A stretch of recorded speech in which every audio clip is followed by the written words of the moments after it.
A new paper has delved into one particular set of ways that those at the the highest end of the income scale avoid paying a good deal of taxes. Now, we're familiar with other methods having to do with tax loopholes, sending your money offshore, things like that. But I want to delve into what they found recently here.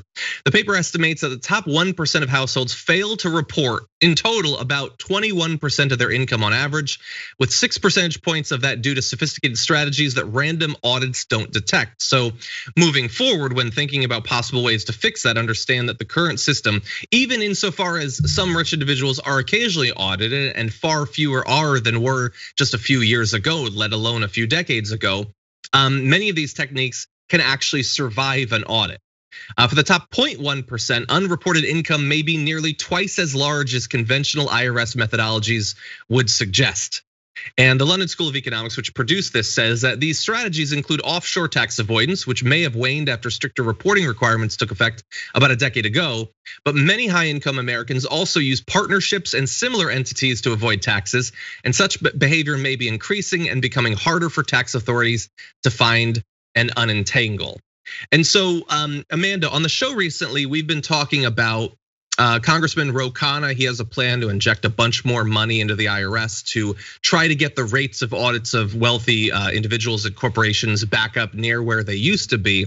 What's interesting about this study is that they show that it's not, and they say in particular, it's not just a body count of how many people we have.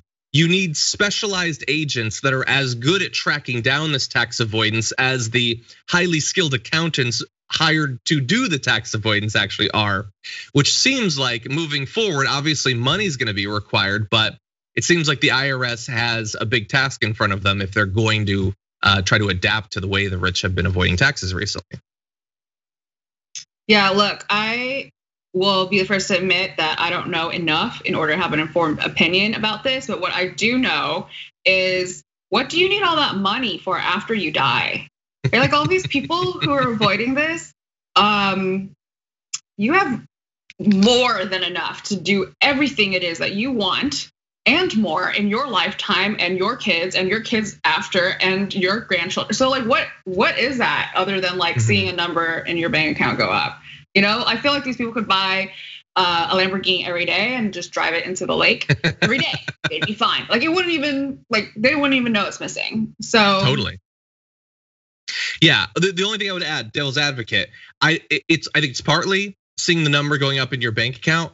I think more so for some of them, it's seeing the public numbers go up in their ranking amongst rich people and stuff like that, or the value of their corporations, stuff like that. Like I think it becomes, it's like, you know, in some ways people want to compete with like how nice their house looks. They compete with the people on the street.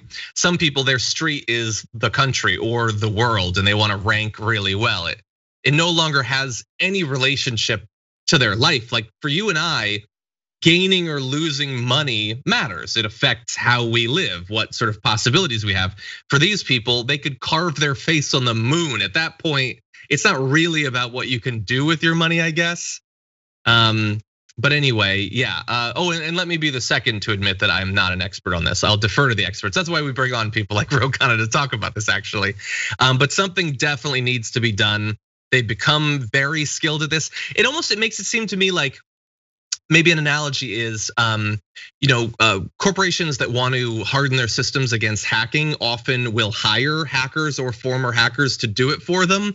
I feel like maybe that's something IRS could look into, although as already noted, not an expert. Yeah, that'd be a good movie too.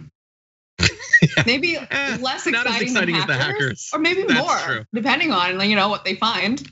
Maybe there was that movie, The Accountant, and that got pretty exciting. I didn't know that accountants did that much shooting of guns.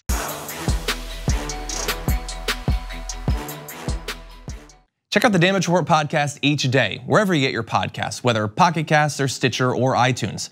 You can join me as I give you the news and stories you want, with a range of co-hosts and interview guests jumping in on the fun each day. Again, that's the Damage Report, wherever you get your podcasts. And if you get them at iTunes, don't forget to rate and review. Sometimes I'll read them live on the show.